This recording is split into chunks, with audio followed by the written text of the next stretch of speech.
There are few phones on this earth that I would consider to be great phones, and I mean truly great phones. Phones that I look back on and think I had a really great time using that phone, that I shared a lot of memories with, that I took a lot of photos with, that I went on a lot of trips with, stuff like that, rainy days, sunny days, summer, winter, whenever. And the S7 Edge stands out to me as one of those phones, like definitely one of those phones that I consider to be legendary, and I had for the longest time out of any phone that I've ever owned in my life. So hey guys, my name is Ryan Thomas with Failtech, and today I'm going to be looking back on the S7 Edge and what it feels to use in 2018. Let's first get the design and build out of the way. So you've got metal on the sides and the rails, which give this almost cold to the touch finish, which is really nice. And the separated buttons on the left, the volume up and down, isn't actually a rocker, it's just two separate buttons. And it's just a really nice feeling phone when it comes to the buttons. The curved glass front and back, and yes, the back is very slightly curved on the edges, feels really good and does enable wireless charging, which is great. Now, along with this elegance and purity and absolutely amazing feeling device, you do get IP68 water and dust resistance, which is lovely, which was returning from the S5 without the use of that horrible flap on the bottom.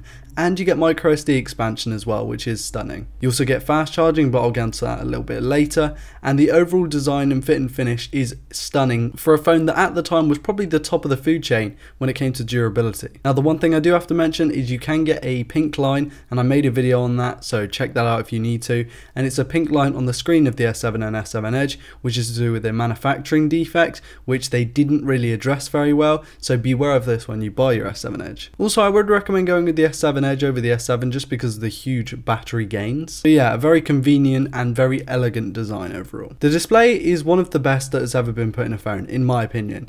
For those of you who like those long displays, those 18.5 or 18:9 displays, power to you because they are great looking displays. But I personally think that you can't beat the 5.5 inch QHD AMOLED display on this device that is 16:9 with 0 rounded corners. And it's just a very well implemented screen. Okay, the speaker on the bottom might not be anything up to scratch, and I don't believe that it really is on par with the screen, like something like the Nexus 6 that had speakers and screen to go with. But this screen is definitely a really stunning one. It's very sharp at a high PPI. It also gives you really nice deep blacks because it's a Super AMOLED display, and the colours are very punchy and vibrant. It's one of the most fun displays I think to use because it's just so vibrant. Samsung are known for this as well. The off-screen navigation buttons mean that you get a little bit more screen real estate on the screen, and if you install your custom software, custom ROMs and stuff like that, you will be able to add more screen real estate simply by making the elements on the display itself smaller. Talking of that software, it's 7.0 Nougat, which is unfortunate that you don't get Oreo, and it's less likely to get Oreo by the day actually,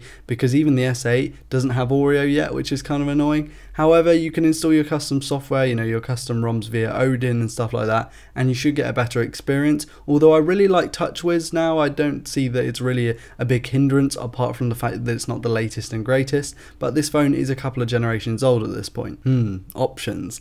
The camera gives you lots of options. It's a 12 megapixel sensor with f1.7 aperture, which is one of the widest of the phones at the time, really super fast autofocusing, and some UHD video and super slow-mo 720p 240 fps video to go with that. I believe that the shots that came out of this phone are just absolutely great. I spent a lot of time taking photos and videos with this phone, and I really enjoyed the rear camera on it. Okay, it might not have the sophistication in the software and AI, such as something like the Pixel of the same generation, but I actually really like the fact that you can go in and customize those settings. You get optical image stabilization, and you get that nice wide aperture as well. Also, you can shoot underwater, and I got like a photo or two underwater, so that's pretty cool. The 5 megapixel selfie shooter, even at the time, wasn't the sharpest in the world, but it's certainly very wide, and with a nice wide aperture gives you a nice field of view to get all of your mates in the shot. Also, it shoots QHD video, which is a bit weird, but it's also very convenient. For performance specifications, you're kind of limited here. The one I have is an Exynos 8890, or you can get it in a Snapdragon 820 version. I haven't got any experience with the Snapdragon version, just the Exynos version overseas. It's also got 4 GB of RAM and 32, 64 or 128 gigs of storage, which I like. 32 GB in a base storage config is nice, and with all of those options you do get microSD expansion, which is glorious. That Exynos chip is pretty much powerful enough to get you through any task you want really. It's super fast, it's an 8-core chip, and the multitasking experience is good as well. TouchWiz did have some problems holding stuff in RAM when I first got the phone, but since then it's got better, and 7.0 Nougat does a really good job of minimizing hangs and lagging. The spec sheet for the phone is fairly limited. 4 gigs of RAM isn't amazing, and the Snapdragon 820 isn't the latest, and it's not pixel level.